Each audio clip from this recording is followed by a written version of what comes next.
Welcome back, each and everyone watching Mama Rwanda Television. Thank you for being with us again to be with me, Kamika Registre. Now let's kick off the news headlines. Rwanda-Morocco hold first joint military cooperation meeting in Rabat. Rwanda to benefit from $50 million Bill Gates-backed AI healthcare initiative. On the international news, AFCM23 accuses Kinshasa of telecoms shutdown in Uvira to cause concealed abuse. Now let's take a short break to be back on the news details.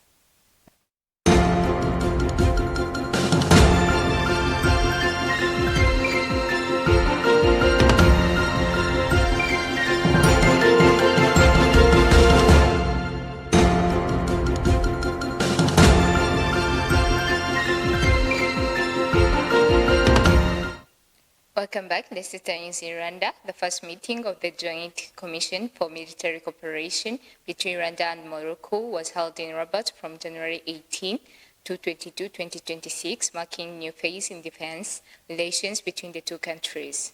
Rwanda was represented by officials from the Ministry of Defense and the Rwanda Defense Force, led by Brigadier General Patrick Karuretwa, Director General for International Military Cooperation.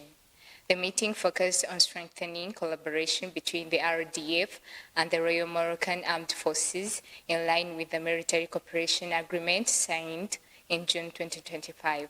Discussions covered areas of mutual interest, including training, joint exercises, technical assistance, military health, and knowledge transfer.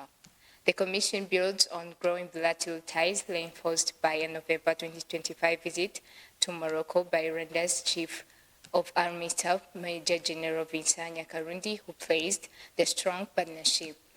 Military leaders from both sides pledged to expand cooperation, aiming to make it a model for international military collaboration.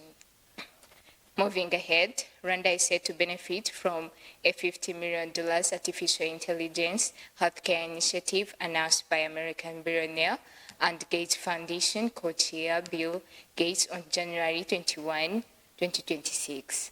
The program named Horizon 1000 is a partnership between the Bill and Melinda Gates Foundation and OpenAI to expand AI-powered health solutions in Africa, with a pilot phase launching in Rwanda.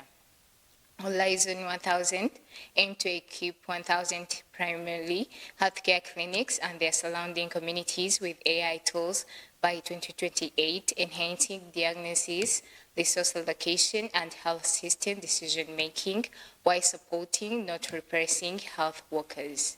Bill Gates highlighted the severe shortage of healthcare professionals in sub-Saharan Africa, noting that AI could help bridge critical service gaps. Rwanda has already taken steps in AI health, including the recent establishment of an AI-powered health intelligence center in Kigali to improve data-driven decision-making. Now let's take a short break to be back on the international news.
Welcome back. On the international news, AFCM23 has accused the Democratic Republic of Congo government of shutting down all telecommunication in Uvira and surrounding areas to conceal alleged abuses.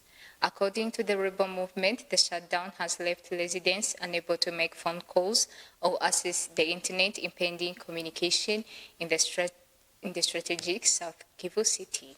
The rebels withdrew from Uvira on January 17, conditioning their pullback on international oversight with MONUSCO peacekeepers now deployed. Human Rights Watch has warned that civilians face serious risks from abusive militias in the area following the security vacuum.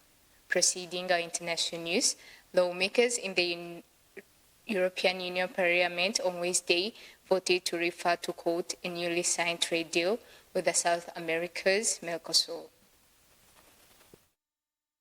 The European Parliament has voted to sign the newly signed European Union-Mercosur Free Trade Agreement by referring it to the Court of Justice of the European Union, a move that could delay or delay the deal. Lawmakers approved the motion on Wednesday by 334 votes to 324 with 11 abstentions. The agreement signed last week between the European Union and Mercosur members Argentina, Brazil, Paraguay, and Uruguay is the bloc's largest trade pact, but still requires approval to enter into force. Opposition led by France argues the deal would flood European markets with cheaper beef, sugar, and poultry, threatening local farmers who have staged repeated protests. A group of 144 lawmakers asked the court to rule on whether the agreement can be provisionally applied and whether it limits European Union environmental and health standards. Supporters, including Germany and Spain, say the deal is vital to encounter US trade disruptions and reduce dependence on China. Concluding our international news, US President Donald Trump is said to push for acquiring Greenland during his visit to the World Economic Forum in Davos, facing strong opposition from European leaders. Trump frames the move as a national security measure to counter Russian and Chinese influence in the Arctic, though critics question the actual threat. NATO officials warned that his strategy could strain the alliance, while Denmark and Greenland have suggested alternative ways for a greater US presence. Trump hinted at possible military involvement but remained cryptic about these plans.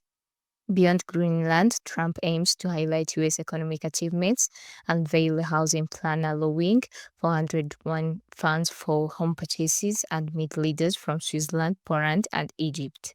He will also oversee a ceremony for the Board of Peace, a US-led initiative to redevelop Gaza. Trump's Davos visit brings ambitious foreign policy goals with domestic economic messaging drawing attention and skepticism from international and domestic audiences alike. This is the end of our international news. This is Mamarga Gasawa Television.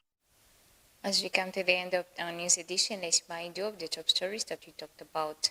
Rwanda-Morocco held first joint military cooperation meeting in Rabat. Rwanda to benefit from $15 million Bill Gates-backed AI healthcare initiative. On the international news, AFCM23 accuses Kinshasa of telecom shutdown in Uvira to conceal abuse. And this marks the end of today's news edition. Stay tuned.